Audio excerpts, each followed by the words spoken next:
할렐루야. 하나님의 크신 은혜가 오늘 주의 전에 나오신 여러분과 또 영상을 통해서 하나님의 은혜를 받고자 하는 모든 성도들 위해 함께 하시기를 축복합니다. 지난 시간 우리는 하나님의 말씀엔 능력이 있음을 믿자라는 말씀을 나누었습니다. 오늘은 두 번째 시간으로 하나님의 말씀을 따라가자라는 말씀으로 은혜를 나누고자 합니다. 신앙생활에 있어서 하나님의 말씀은 등불이나 등대와 같습니다. 등불이나 등대는 캄캄한 밤 길을 잃지 않도록 도와주는 가장 중요한 도구입니다.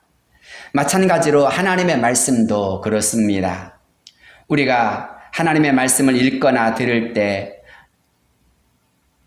우린 거기에서 하나님의 뜻을 분명히 깨닫게 되고 세상을 살아갈 수 있는 큰 힘과 용기를 얻곤 합니다. 또 우리가 하나님의 말씀을 들으면 우린 놓치고 있었던 인생의 의미와 삶의 목적을 정확하게 발견하기도 합니다. 그래서 우리는 더 이상 방황하지 않게 됩니다. 시편 119편 105절 말씀을 생각해 보십시오. 다윗은 여기에서 주의 말씀은 내 발의 등이요 내 길의 빛이니이다 라고 고백하였습니다. 왜 그랬을까요? 그가 힘들고 지칠 때마다 정말 무엇을 해야 좋을지 방황하거나 주저하고 있을 때 하나님께서 그에게 말씀으로 그를 일으켜 주셨고 그를 도와주셨기 때문입니다.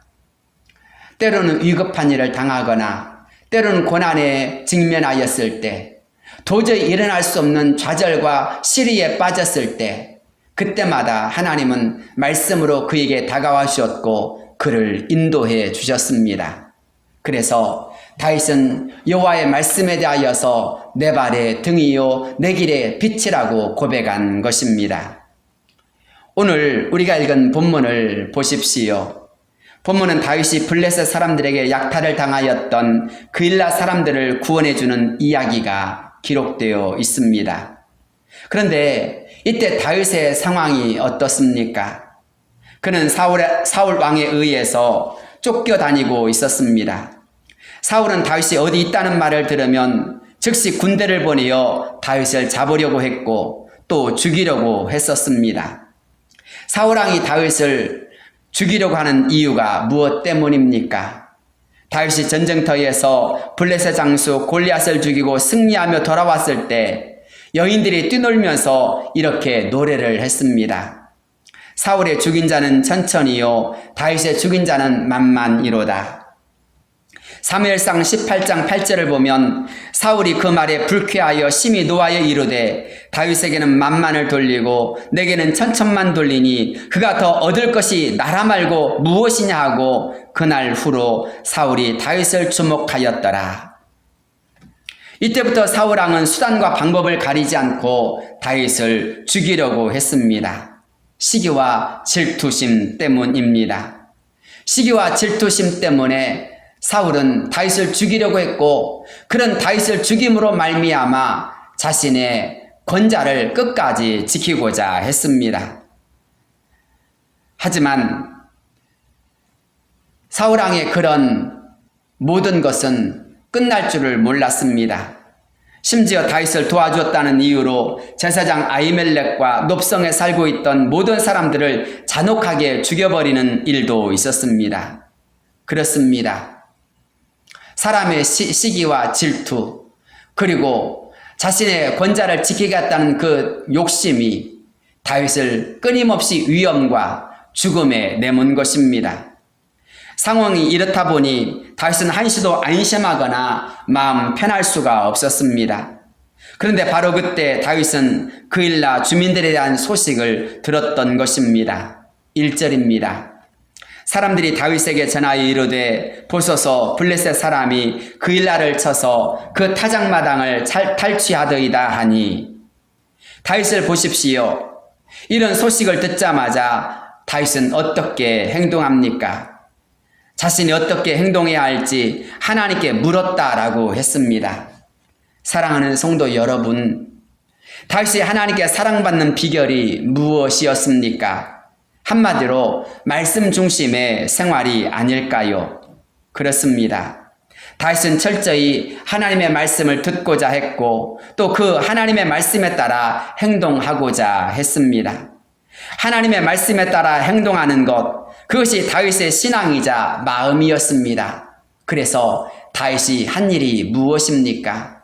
하나님께 엎드리고 하나님께 묻고 하나님 앞에 기도하는 것이었습니다. 그것이 하나님을 기쁘시게 하는 일이 되었고 하나님께 인정받고 세움을 받는 큰 비결이 된 것입니다. 그렇다면 하나님의 말씀에 따라 행동하는 것이 무엇을 의미하는 것일까요? 구체적으로 세 가지를 말씀드릴 수 있습니다. 첫째는 언제나 하나님을 의식하고 하나님을 바라보라는 것입니다. 이 말은 우리의 주권이 나에게 있는 것이 아니라 하나님께 있다는 것을 기억하라는 것입니다. 우리를 다스리시는 분은 하나님이십니다. 그래서 우린 하나님을 향해 나의 왕, 나의 하나님이시라고 고백을 합니다. 그러나 이 말이 정말 진실한 고백, 신앙이 되어지기 위해서는 정말 말 그대로 하나님을 바라볼 수 있어야 합니다.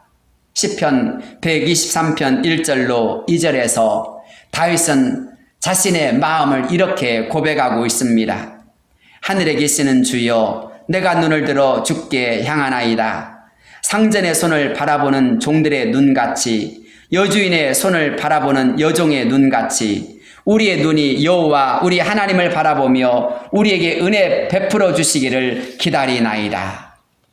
종들의 자세는 언제나 상전을 바라보고 주목하는 것입니다. 모든 주권이 주인에게 있기 때문입니다. 본문을 보십시오. 다윗은 그일라 주민들이 블레셋 사람들에 의해 약탈을 당했다는 그런 슬픈 이야기를 들었을 때 가만히 있지 않았습니다. 그는 곧 하나님께 물었습니다. 하나님께 나아가서 그는 제가 어떻게 해야 할까요? 라고 물은 것입니다. 그때 하나님께서는 그에게 가서 블레셋 사람들을 치고 그일라를 구원하라고 응답하셨습니다. 하지만 다윗의 사람들이 극구 반대를 합니다. 이때 다윗이 했던 일이 무엇입니까? 또다시 하나님께 나아가 엎드리는 일이었습니다. 본문 3절로부터 4절이지요. 다윗의 사람들이 그에게 이르되 보소서 우리가 유다에 있기도 두렵거든 하물며 그일라에 가서 블레셋 사람들의 군대를 치는 일이리까 한지라. 다윗이 여호와께 다시 묻자온데 여호와께서 대답하여 이르시되 일어나 그일라로 내려가라. 내가 블레셋 사람들을 내 손에 넘기리라 하신지라. 다윗은 묻고 또 묻습니다.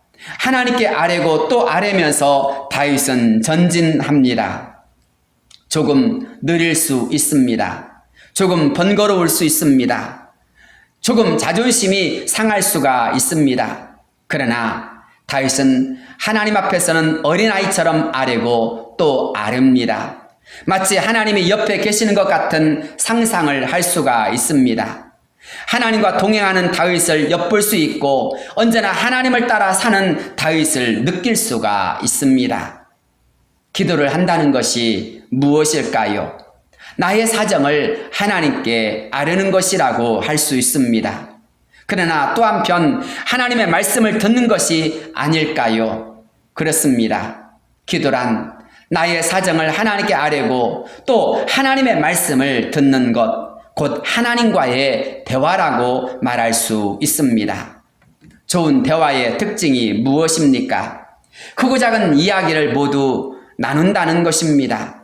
거기엔 숨김이 없습니다. 거짓이 없습니다. 내 생각대로 하지 않습니다. 거기에 친밀감이 형성됩니다. 거기에 믿음이 있고 섬김이 있고 사랑이 있는 것입니다. 다윗은 그렇게 항상 친밀함을 나누었고 하나님을 바라보았습니다. 다윗에게는 자신을 따르는 600명의 사람들이 있었습니다. 또 자신이 책임져야 할 그 가족들도 있었습니다. 그런 사람들 앞에서 다윗은 조급하거나 성급하게 그리고 자신의 생각에 빠져 행동하지 않았습니다. 자신의 자존심이나 공명심을 내세우려고도 하지 않았습니다. 다윗은 언제나 하나님을 바라보았고 하나님의 말씀을 먼저 들으려고 했습니다. 그리고 하나님의 말씀이라면 그 말씀에 따라 행동하고자 하였습니다. 내가 왕이 아니라 하나님이 나의 왕이라고 생각했기 때문입니다. 그것이 하나님의 주권을 인정했던 다윗의 신앙이요 삶이었습니다.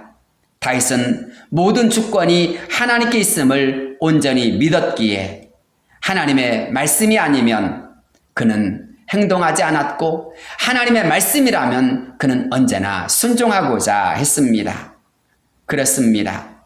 다윗은 그렇게 하나님의 말씀을 중심으로 생활했고 그 하나님의 말씀에 따라 행동하고자 했습니다. 왜 그렇습니까? 다윗은 하나님의 말씀이 아니면 모든 것이 순식간에 허물어진 것을 보았기 때문입니다.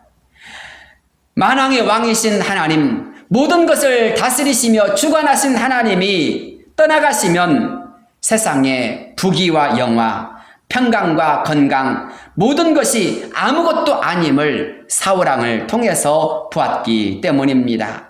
그래서 그는 힘든 광야의 길을 걸어가면서도 쫓기는 상황 속에서도 하나님을 바라보고 또 바라봅니다. 하나님께 묻고 또 묻습니다. 그런 그에게 하나님은 말씀하시고 또 말씀하십니다. 가르쳐 주시고 또 가르쳐 주십니다. 그래서 그는 하나님과 동행하는 삶을 삽니다. 그래서 다윗은 형통한 자가 됩니다. 사랑하는 성도 여러분, 형통한 자가 되기를 원하십니까? 진심으로 하나님께 묻고 또 묻는 자가 되십시오. 하나님의 말씀을 듣고 또 듣는 자가 되십시오. 성경은 너희 모든 염려를 주님께 맡기라고 하였습니다. 그러면 하나님이 지도해 주시겠다라고 하셨습니다. 잠언 3장 5절 말씀입니다. 너는 마음을 다하여 여호와를 신뢰하고 내 명철을 의지하지 말라. 너는 범사의 그를 인정하라. 그리하면 내 길을 지도하시리라. 스스로 지혜롭게 여기지 말지어다. 여호와를 경외하며 악을 떠날지어다. 이것이 내 몸에 양약이 되어 내 골수를 윤택하게 하리라. 내 재물과 내 소산물의 처음 익은 열매로 여호와를 공경하라. 그리하면 내 창고가 가득히 차고 내 포도주 틀에 새 포도즙이 넘치리라. 또 시편 34편 9절은 이렇게 말씀합니다. 너희 성도들아 여호와를 경외하라. 그를 경외하는 자에게는 부족함이 없도다. 젊은 사자는 궁핍하여 줄일지라도 여호와를 찾는 자는 모든 좋은 것에 부족함이 없으리로다. 삶이 풍성하고 형통한 인생을 꿈꾸십니까? 하나님의 말씀처럼 여호와를 경외하시기를 바랍니다. 모든 것을 다스리시고 주관하시는 하나님을 인정하며 하나님을 바라보시기를 바랍니다. 하나님께 묻고 또 물으면 하나님께서는 우리에게 말씀하시고 또 말씀하십니다. 하나님을 진심으로 믿고 경외하는 저와 여러분이 되기를 바랍니다. 하나님을 찾으면 모든 좋은 것에 부족함이 없게 해 주십니다. 이 여름 하나님의 말씀이 들려오는 계절이 되기를 바랍니다. 하나님께 아뢰고 또 아뢰며 하나님의 말씀을 듣고 또 듣는 계절이 되실 수 있기를 주의 이름으로 축복합니다. 두 번째로 말씀을 힘입어 가라는 것입니다. 다윗은 블레셋 사람들이 그일라를 쳐서 타작 마당을 탈취했다는 이야기를 듣는 순간 가만히 있을 수가 없었습니다. 자신의 동족이 블레셋 사람들로부터 어려움을 당했다는 이야기를 듣자 다윗은 우라가 치밀었습니다. 더군다나 그일라는 자신이 있는 곳에서 5km 밖에 떨어져 있지 않는 위치한 동네였습니다. 바로 옆 동네인 것입니다. 그래서 다윗은 더더욱 가만히 있을 수가 없었습니다. 그래서 다윗은 뭔가 해야만 하겠다고 생각했습니다. 가만히 있으면 안 되겠다고 생각했습니다. 정의감 때문이기도 합니다. 어떻게 군대를 몰아서 정말 한 해 동안 열심히 지어놓은 모든 농작물들을 약탈해 갈 수가 있습니까? 또 민족의식이기도 합니다. 이스라엘 민족이 블레셋 민족에 의하여서 이런 어려운 일을 당하였을 때 같은 민족으로서 가만히 있는 것은 산의 대장부가 할 일이 아니라고 생각한 것일 수도 있습니다. 그러나 앞서 말씀드린 것처럼 다윗의 상황을 살펴보십시오. 모든 것이 어려운 상황입니다. 자신은 사울왕에 의하여 쫓기는 몸입니다. 죽느냐 사느냐의 전선을 넘고 있습니다. 자신의 처지가 급한데 남을 신경 쓰고 있는 것입니다. 한마디로 오지랖인 것입니다. 우린 이것을 다윗의 사람들의 말에서 찾아볼 수 있고 엿볼 수가 있습니다. 본문 3절이지요. 다윗의 사람들이 그에게 이르되 보소서 우리가 유다에 있기도 두렵거든 하물며 그일라에 가서 블레셋 사람들의 군대를 치는 일이니까 한지라. 그런데도 다윗은 어떻게 합니까? 하나님께 엎드려 하나님께 아뢰고 또 하나님의 말씀을 따라 행동하려고 합니다.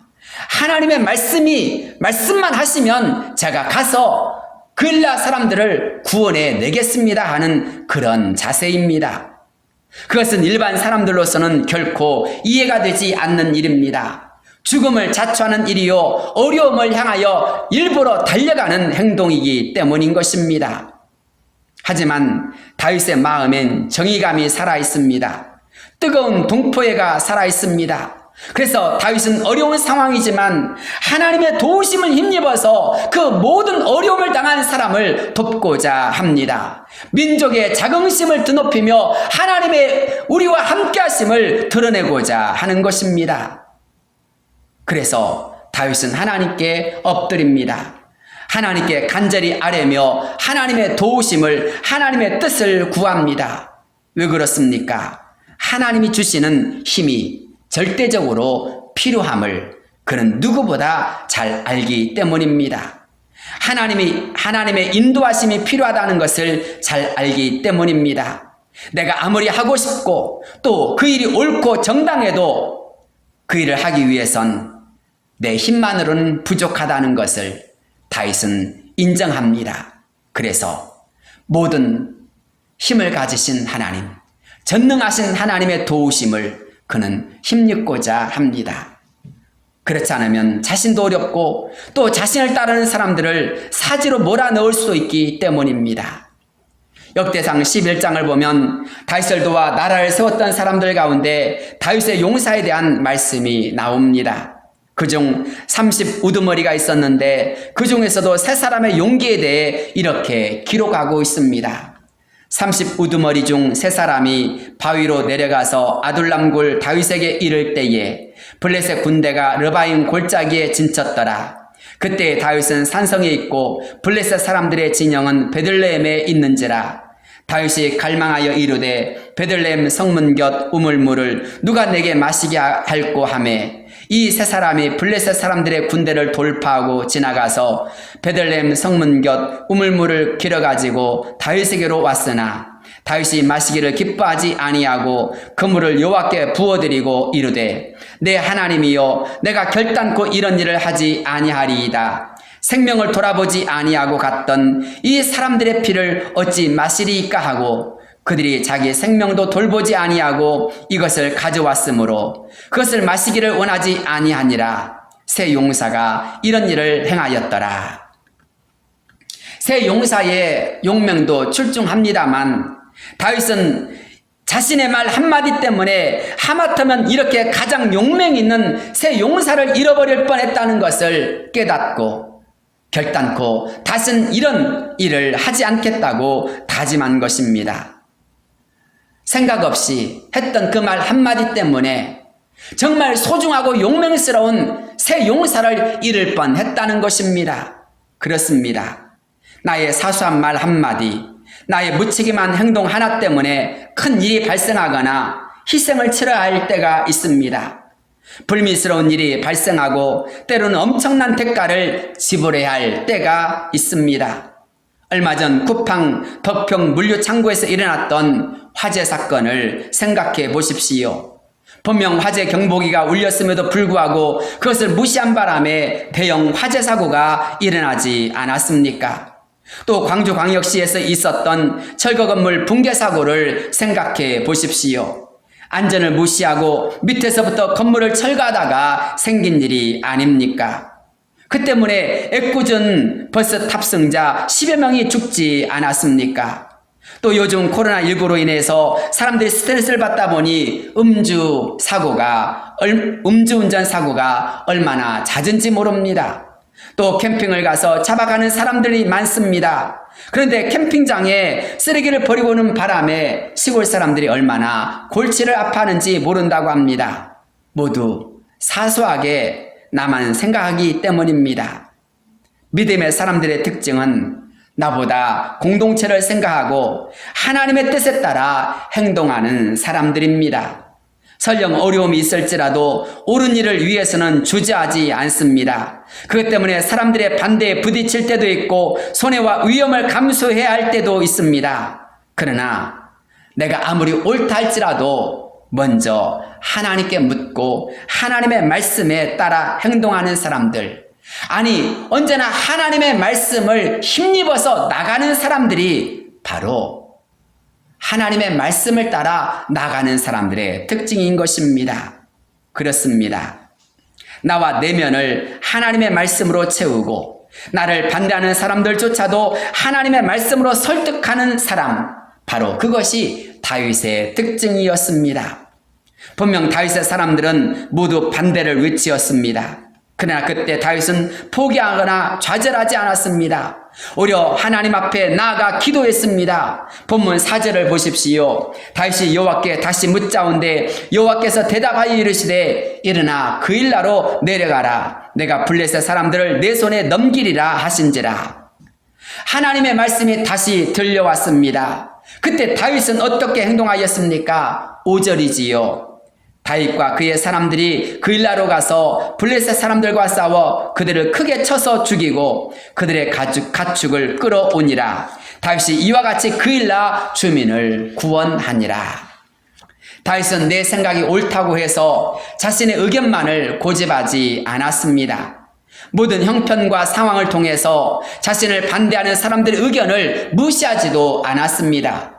오히려 그들의 합리적인 이야기를 듣고 다시 하나님께 아뢰었습니다. 그리고 하나님께서 말씀하신 것을 통해 그 사람들을 다시 설득하였고 그들과 함께 그 일나로 가서 블레셋 사람들과 싸워 크게 승리하였습니다. 그래서 그것은 다윗의 승리만이 아니라 모든 사람의 승리가 되었고 모든 사람의 기쁨이 되었습니다. 이것이 하나님의 말씀을 힘입어 나가는 자들의 특징입니다. 하나님의 말씀이 힘이 되는 사람, 하나님의 말씀이 지혜가 되고 비전이 되고 능력이 되는 사람이 되시기를 바랍니다. 하나님의 말씀이 저와 여러분이 가지고 있는 모든 불안과 두려움을 극복하게 하도록 도와줄 것입니다. 염려와 근심을 이기게 할 것입니다. 분열되었던 곳을 하나로 만들며 서로 미움과 다투는 곳을 용서하며 사랑하게 되는 역사가 일어나게 될 것입니다. 하나님의 말씀이 저와 여러분이 가지고 있는 모든 삶을 변화시키며 상황을 변화시켜 나가게 할 것입니다. 반대와 저항을 극복하게 하도록 도와주며 하나님의 놀라운 기적과 승리를 누리도록 할 것입니다. 그런 점에서 사랑하는 여러분, 하나님의 말씀이 힘이 되도록 하나님의 말씀을 언제나 힘입어 전진하는 모든 성도가 되시기를 축복합니다. 누가복음 22장 44절을 보십시오. 우리 예수님도 겟세마네 동산에서 간절히 기도하심으로써 십자가를 향하여 힘차게 전진하셨습니다. 예수님도 하나님 아버지의 말씀을 통하여서 힘을 얻고자 하신 것입니다. 예수님께서 십자가를 향하여서 십자가를 두고 하나님 앞에 엎드렸을 때 예수님은 하나님의 도우심을 힘입어서 십자가에서 승리하셨습니다. 사도행전 20장 24절을 보십시오. 사도 바울은 에베소 장로들을 향하여 이렇게 외치고 있습니다. 보라, 이제 나는 성령에 매여 예루살렘으로 가는데 거기서 무슨 일을 당할는지 알지 못하노라. 오직 성령이 각성해서 내게 증언하여 결박과 환난이 나를 기다린다 하시나 내가 달려갈 길과 주 예수께 받은 사명 곧 하나님의 은혜의 복음을 증언한 일을 마치려 하면은 나의 생명조차 조금도 귀한 것으로 여기지 아니하노라. 이것이 사도 바울의 신앙의 행동이었습니다. 그의 삶은 언제나 안정과 평안과 풍성함이 가득했던 것이 아닙니다. 결박과 환난이 있었습니다. 그러나 그는 하나님의 은혜를 구하며 최선을 다해 복음을 가지고 전진하고 또 전진했습니다. 그 결과 그는 이렇게 간증하는 사람이 되었습니다. 고린도후서 6장 1절의 말씀입니다. 우리가 하나님과 함께 일하는 자로서 너희를 권하노니 하나님의 은혜를 헛되이 받지 말라. 이르시되 내가 은혜 베풀 때에 너에게 듣고 구원의 날에 너를 도왔다 하셨으니 보라, 지금은 은혜 받을 만한 때요 보라, 지금은 구원의 날이로다. 우리가 이 직분이 비방을 받지 않게 하려고 무엇이든지 아무에게도 거리끼지 않게 하고 오직 모든 일에 하나님의 일꾼으로 자천하여 많이 견디는 것과 환난과 궁핍과 고난과 매맞음과 갇힘과 난동과 수고로움과 자지 못함과 먹지 못함 가운데에서도 깨끗함과 지식과 오래 참음과 자비함과 성령의 감화와 거짓이 없는 사랑과 진리의 말씀과 하나님의 능력으로 의의 무기를 좌우해 가지고 영광과 욕됨으로 그러했으며 악한 이름과 아름다운 이름으로 그러했느니라. 우리는 속이는 자 같으나 참되고 무명한 자 같으나 유명한 자요 죽은 자 같으나 보라, 우리가 살아있고 징계를 받는 자 같으나 죽임을 당하지 아니하고 근심하는 자 같으나 항상 기뻐하고 가난한 자 같으나 많은 사람을 부유하게 하고 아무것도 없는 자 같으나 모든 것을 가진 자로다. 그렇습니다. 하나님의 말씀을 힘입어 전진한 결과입니다. 속이는 자 같으나 참되고 무명한 자 같으나 유명한 자요 죽은 자 같으나 우리가 살아있고 징계를 받는 자 같으나 죽임을 당하지 아니하고 근심하는 자 같으나 항상 기뻐하는 사람, 가난한 자 같으나 많은 사람을 부유하게 하고 아무것도 없는 자 같으나 모든 것을 가진 사람, 이렇게 될 수 있었던 이유가 무엇 때문입니까? 앞서 1절에서 말하는 것처럼 우리가 하나님과 함께 일하는 자로서 라는 말 때문인 것입니다. 그는 하나님과 함께 일하였기 때문에 그럼에도 불구하고 그런 자가 된 것입니다. 사랑하는 성도 여러분, 우리는 약합니다. 우리는 부족합니다. 우리는 너무나도 흔들 때가 많습니다. 그러나 우리가 승리할 수 있고 우리가 담대할 수 있고 우리가 넉넉하게 이길 수 있는 것은 무엇 때문입니까? 우리를 도와주시는 하나님이 함께 하시기 때문인 것입니다. 그렇기에 사도 바울은 하나님의 은혜를 헛되이 받지 말라고 하는 것입니다. 철저하게 하나님의 말씀에 따라 행동하고 하나님의 은혜 가운데서 행동하면 하나님께서 능력 있게 하시며 승리하게 하시며 인도해 주신다는 사실입니다. 할렐루야. 이것이 바로 하나님의 말씀을 따라 힘입어 사는 사람들의 삶인 것입니다.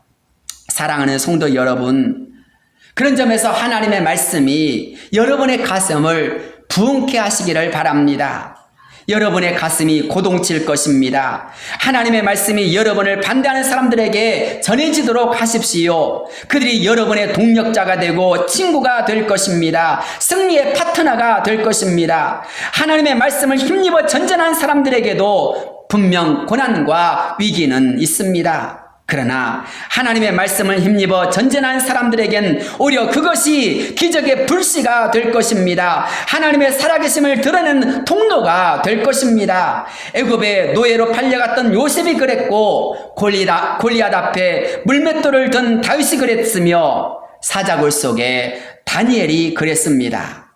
그러나 그들은 모두 하나님의 말씀으로 승리했습니다. 오늘 그런 승리와 기적과 놀라운 역사가 바로 저와 여러분의 삶이 되기를 축복합니다. 세 번째로, 하나님의 말씀을 따라가라는 것은 하나님의 말씀이 주어졌을 때 그 방향성을 잃지 말고 최선을 다하라는 것입니다.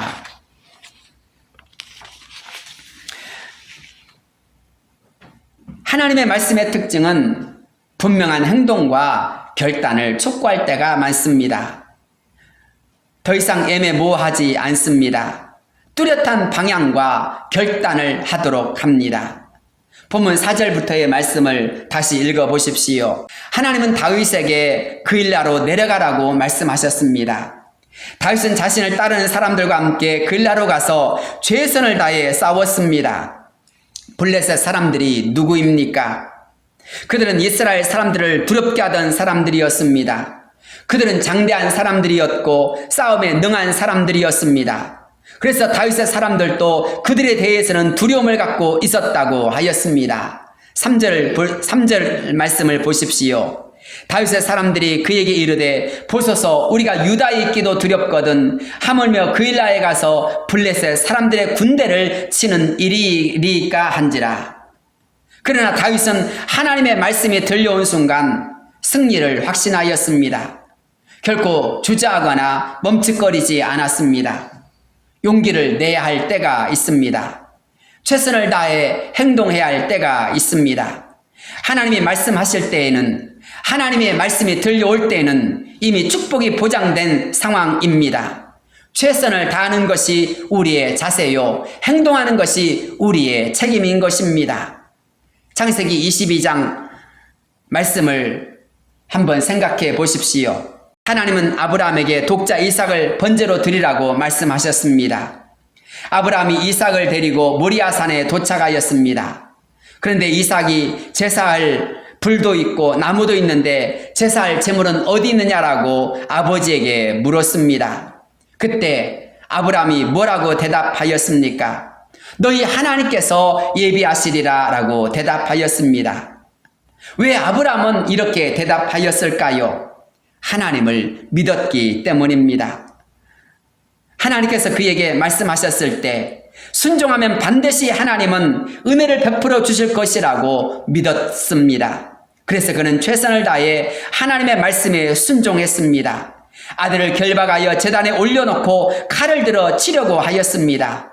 결코 주저하거나 망설이지 않았습니다. 그 결과 어떤 일이 일어났습니까? 성경을 보면 여호와의 사자가 하늘에서부터 그를 불러 이르시되 아브라함아 아브라함 내가 여기 있나이다 하매 사자가 이르시되 그 아이에게 내 손을 대지 말라 그에게 아무 일도 하지 말라 내가 내 아들 내 독자까지도 내게 아끼지 아니하였으니 내가 이제야 내가 하나님을 경외하는 줄을 아노라. 여호와의 사자가 하늘에서부터 두 번째 아브라함을 불러 이르시되 여호와께서 이르시기를 내가 나를 가리켜 맹세하노니 내가 이같이 행하여 내 아들 내 독자도 아끼지 아니하였은즉 내가 내게 큰 복을 주고 내 씨가 크게 번성하여 하늘의 별과 같고 바닷가의 모래와 같게 하리니 내 씨가 그 대적의 성문을 차지하리라. 또 내 씨로 말미암아 천하 만민이 복을 받으리니 이는 내가 나의 말을 준행하였음이니라 하셨다 하니라. 하나님께서는 아브라함이 행하는 모든 일을 보셨습니다. 그가 철저하게 믿음으로 행하고 최선을 다해서 하나님의 말씀대로 행하고자 하였을 때 그는 하나님으로부터 인정을 받았습니다. 아들도 살고 제사도 드리고 큰 복을 받는 역사가 일어났습니다. 내 씨로 말미암아 천하 만민이 복을 받는 언약이 그에게 주어졌습니다. 최선을 다하는 자에게 최선의 복을 주시는 분이 하나님이신 것입니다. 사랑하는 성도 여러분, 세상을 살아가는 것이 결코 쉽지 않은 시대가 되었습니다. 코로나19로 인해서 마음껏 자유롭게 예배드릴 수 없는 때가 되었습니다. 이 시대가 기독교를 개독교라고 폄훼할 뿐만 아니라 예수 믿는 사람들을 조롱하는 일이 이제는 보통이 되어버렸습니다. 심지어 포괄적 차별금지법과 같은 악법을 만들어서 하나님의 말씀과 신앙을 모욕하며 위협하고 있는 때입니다. 우리는 정신을 바짝 차려야 합니다. 이러한 때야말로 깨어 근신하여 기도해야 합니다. 우리가 하나님의 말씀에 따라 최선을 다해 순종하지 않는다면 우리의 신앙은 거짓 신앙으로 전락할 위기에 직면해 있습니다. 정말 살아있는 신앙, 하나님을 기쁘시게 하는 신앙, 하나님 앞에 인정받는 신앙이 되기 위해선 우리는 최선을 다해야 합니다. 삶이 어렵고 힘드십니까? 고난이 끝이 없고 어려움은 첩첩산중처럼 다가오고 있다고 느껴지십니까? 하나님의 말씀을 붙잡고 일어나시기를 바랍니다. 하나님의 말씀에 최선을 다해 순종하며 달려가는 저와 여러분이 되시기를 바랍니다. 그 순종이 능력이 되고 승리가 되고 분명 기적이 될 것입니다. 하나님은 살아계시기 때문입니다. 그리고 하나님은 최선을 다해 땀을 흘리며 눈물을 흘리며 기도하며 하나님의 말씀을 붙잡고 나아가는 사람들을 보고 계십니다. 그런 그들을 향하여서 하나님은 최선의 복으로 다가오고 있습니다. 사랑하는 여러분, 하나님의 말씀은 지금도 크고 놀랍게 역사하십니다. 히브리서 4장 12절 하나님의 말씀은 살아있고 활력이 있어 좌우의 날선 어떤 검보다도 예리하여 혼과 영과 및 관절과 골수를 찔러 쪼개기까지 하며 또 마음의 생각과 뜻을 판단하나니 지으신 것이 하나도 그 앞에 나타나지 않음이 없고 우리의 결산을 받으실 이에 눈앞에 만물이 벌거벗은 것 같이 드러나느니라 라고 하였습니다. 그렇습니다. 우리의 결산을 받으시는 분이 하나님이십니다. 우리가 잘하면 잘하는 대로, 못하면 못하는 대로 상급을 주시는 분이 하나님이십니다. 지혜로운 자는 어떤 자입니까? 그 주초를 반석 위에 두는 자입니다. 반석 위에 집을 세울 때 얼마나 어렵습니까? 그러나 최선을 다해 반석 위에 주초를 놓으면 비바람이 불고 또 여러 가지 어려움이 온다 할지라도 무너지지 않습니다. 그러나 모래 위에 지은 집은 어떻게 됩니까? 비바람이 불어닥치는 순간 순식간에 무너져 버리고 맙니다. 사랑하는 여러분, 우리의 신앙생활을 반석 위에 두는 자, 최선을 다해서 하나님의 말씀을 붙잡고 나갈 때 하나님은 저와 여러분을 승리의 주인공이 되도록, 기적의 주인공이 되도록, 또 하나님의 큰 복을 받는 자가 되도록, 상 받는 자가 되도록 인도하시는 분이심을 믿으시길 바랍니다. 그런 점에서 저와 여러분이 7월 날씨가 점점 더워지고 정말 기도하기가 어렵고 말씀에 순종하기가 어려운 이 시대에, 이 시절에 정말 하나님의 말씀으로 부응하며 하나님의 말씀으로 충만해짐으로 말미암아 우리 모두가 하나님의 말씀을 힘있게 따라가는 저와 여러분이 되어지기를 바랍니다. 하나님께서 큰 은혜로 채워주실 줄로 믿습니다. 기도하겠습니다.